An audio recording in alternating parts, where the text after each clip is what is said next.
মুসলমানদের সামনে আর কোনো বাধাই নাই, সব বিজয় করে ফেলেছে। মসজিদে আকসা, ভারত, ইউরোপ সব বিজয় করেছে। তো ইহুদি খ্রিস্টানেরা তো বিপদে। ইহুদিদেরকে উদ্ধার করার জন্য দাজ্জালের আগমন হবে এবং দাজ্জাল মুসলমানদের এই ভয়াবহ বিজয় অভিযানকে থামানোর জন্য শয়তান অদৃশ্য থেকে আওয়াজ দিবে, দাজ্জাল তোমাদের বাড়ি ঘরে প্রবেশ করেছে। এবং মুজাহিদরা তাদের এই বিজয় অভিযান থামিয়ে, কেন এটা পৃথিবীর ইতিহাসের সবচেয়ে ভয়াবহ ঘটনা যে দাজ্জাল বের হয়ে গেছে। শকিং নিউজ, এর চেয়ে ভয়ঙ্কর সংবাদ আর হতে পারে না। এই জন্য বিজয় অভিযান বাদ দিয়ে সব দামেশকে ফিরে আসবে খুঁজতে যে আসলে দাজ্জাল বের হয়েছে কিনা। কিন্তু ততদিনেও দাজ্জাল বের হয়নি। কিন্তু দামেশকে ফিরে আসতে আসতে অথবা ফিরে আসার পরপরই সত্যি সত্যি দাজ্জাল বের হয়ে যাবে। এবং দাজ্জাল বের হবে যেহেতু এক্সট্রা অর্ডিনারি, ভয়ঙ্কর, অমানবিক এবং অলৌকিক ক্ষমতা নিয়ে, যা মানুষের সাধ্যের মধ্যে নয়।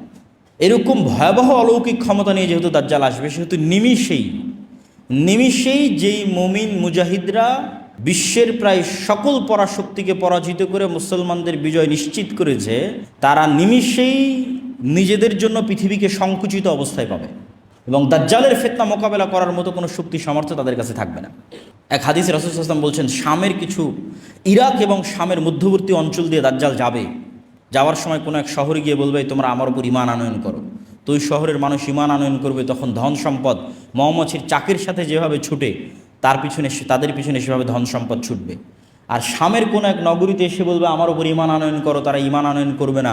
তখন আসমান এবং জমিন, ফসল উৎপাদন, বৃষ্টি বর্ষণ এমনভাবে বন্ধ করে দিবে যে যেহেতু পরিপূর্ণরূপে বৃষ্টি এবং মাটি দুটোই পানি শূন্য হয়ে গেছে, ফলত এখানে আর ঘাস পাতা খাওয়ারও সুযোগ নেই। তখন একটাই সুযোগ, যেটা হাদিসেই বর্ণিত আছে, যে তাদের বাড়িতে রাখা বিভিন্ন কাঠের আসবাবপত্রকে চিবিয়ে চিবিয়ে সেখানকার মধ্যে থেকে রস বের করার চেষ্টা করবে। এত ভয়ঙ্কর দুর্ভিক্ষ দেখা দেবে।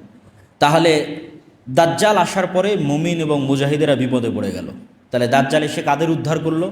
ইহুদি এবং খ্রিস্টানদের উদ্ধার করলো। এবার মুমিন এবং মুসলমান যারা আছে তাদেরকে বিপদ থেকে উদ্ধার করার জন্য ঈসা আলাইহিস সালাম আসবে। দাজ্জালের 40 দিন অতিক্রম হওয়ার যখন শেষ হবে তখন, এবং ঈসা আলাইহিস সালাম আল্লাহর পক্ষ থেকে আরও ব্যাপক অলৌকিক ক্ষমতার সাথে প্রেরিত হবেন, যার অলৌকিক ক্ষমতার বর্ণনা বিভিন্ন হাদিসে এসেছে যে তার নিঃশ্বাসে কাফের মারা যাবে। নিঃশ্বাস যত দূর যাবে কাফের মারা যাবে। দাজ্জালকে হত্যা করতে হবে না, ঈসা আলাইহিস সালামকে দেখলেই লবণের মতো, লবণ যেভাবে পানিতে পড়লে গলে যায় সেভাবে গলে যাবে। কিন্তু তারপর ঈসা আলাইহিস সালাম তাকে হত্যা করবেন। এবং দাজ্জালকে যখন হত্যা করা হবে তখন আল্লাহ সুবহানাহু ওয়া তাআলা ঈসা আলাইহিস সালামকে বলবে, যেই ফিতনা ওই মুমিন মুজাহিদরা অতিক্রম করতে পারেনি, যারা বিশ্ব বিজয় করেছে, সেই ফিতনা বিজয় করলো ঈসা আলাইহিস সালাম।